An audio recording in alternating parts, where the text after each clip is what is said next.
Hi students, and on today I will discuss with you debenture and topic is other than cash.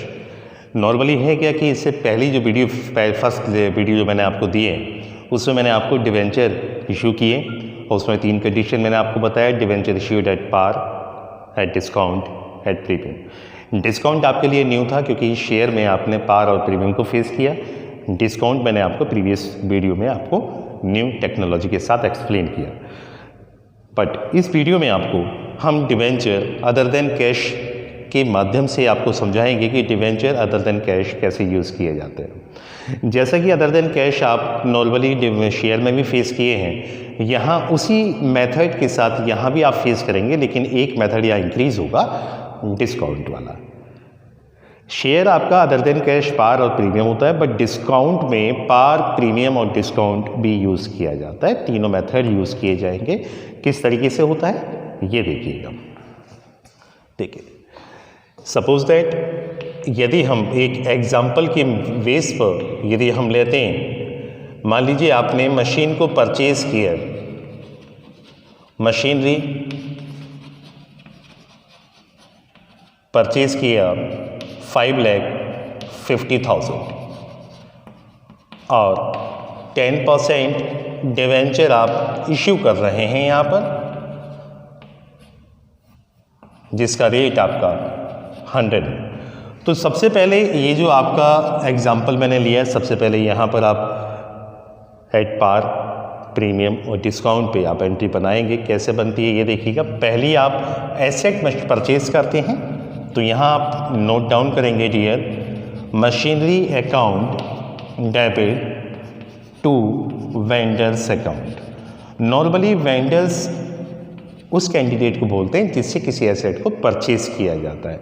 Normally question में आपको name भी given होता है कि machine purchase from Rama and को, तो यहाँ पर रामा एंड को आ जाएगा। Machine purchase from Radha and company, तो यहाँ राधा एंड कंपनी आ जाएगा। बाई चांस, बाई डिफ़ॉल्ट यदि आप नेम नहीं लिख पाते हैं तो आप वेंडर वर्ड यूज़ कर सकते हैं। तो ये आपने 5,50,000 की आपने यहाँ पर मशीन को परचेज़ किया। यहाँ आप नोट डाउन करेंगे नरेशन के साथ, बीइंग मशीनरी परचेज्ड।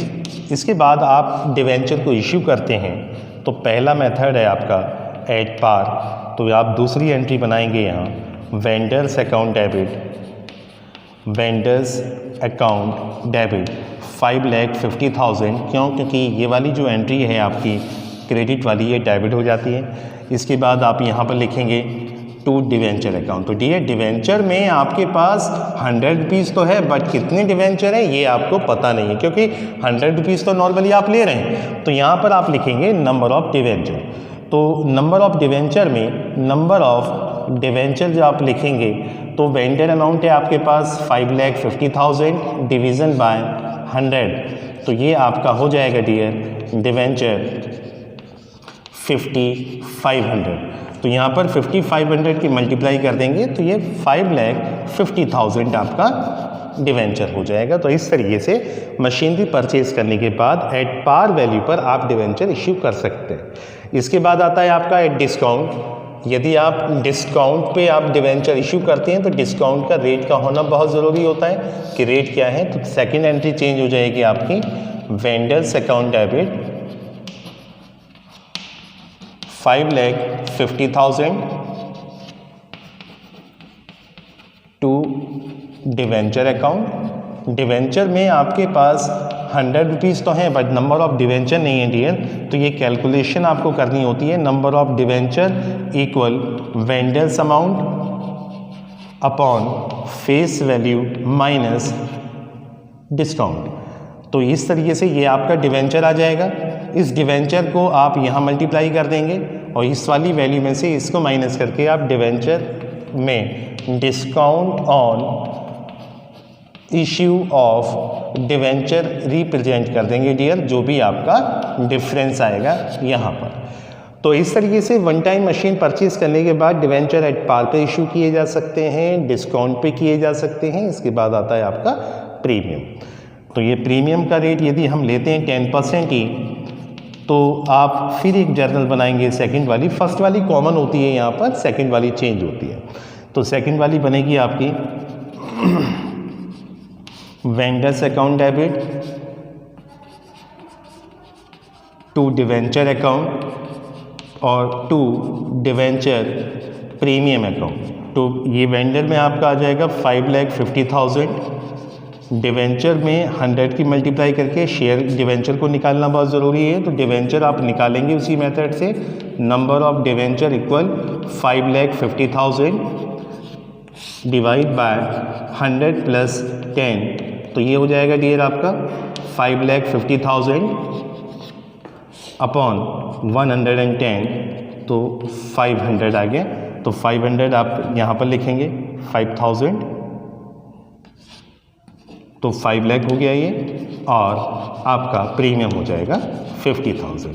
तो इस तरीके से डियर ये आपके वन टाइम मशीनरी परचेज या एसेट परचेज करने के बाद में डिवेंचर को 3 मेथड से आप इश्यू करते हैं। एट पार ये हो गया, एट डिस्काउंट यहाँ पर आ गया, और एट प्रीमियम इस तरीके से हो गया। दोनों में ही नंबर ऑफ डिवेंचर आपके अलग अलग मेथोडोलॉजी के साथ, फॉर्मूले के साथ सॉल्व किए जाते हैं। तो नंबर ऑफ डिवेंचर इक्वल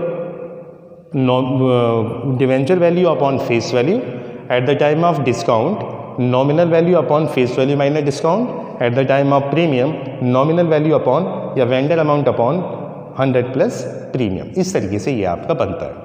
इसके बाद डियर ये आता है कि कुछ पार्ट पेमेंट भी कर दिया जाता है। मान लीजिए आपने मशीन परचेज़ की है, मशीन परचेज़ की आपने 5,50,000 की, और यदि मान लीजिए इसने 50,000 पे कर दिया, चेक में किया हो या फिर कैश में किया हो, तो यहाँ पर पेमेंट की एक एंट्री और बन जाती है। उसके साथ साथ पेमेंट के बाद जितनी अमाउंट बचती है उतने के आप डिवेंचर इश्यू कर देते हैं। अब जैसे मान लीजिए कि यहाँ पर 5,50,000 का मैंने मशीन परचेज़ किया, machine purchase account debit, machinery account debit to vendor बनाया। इसके बाद यदि मान लीजिए 50,000 का चेक इश्यू कर देता है, तो एंट्री बन जाएगी आपकी vendors account debit to bank account, cheque issue करने पे 50,000 की।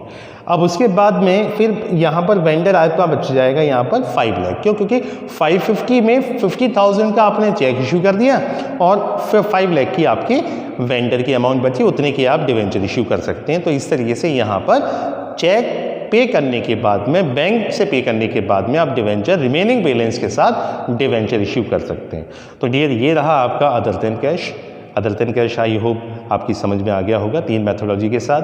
फिर इसके साथ मैं एक बार फिर मिलता हूँ न्यू वीडियो के साथ, नई टेक्निक्स के साथ। Thank you, have a nice day.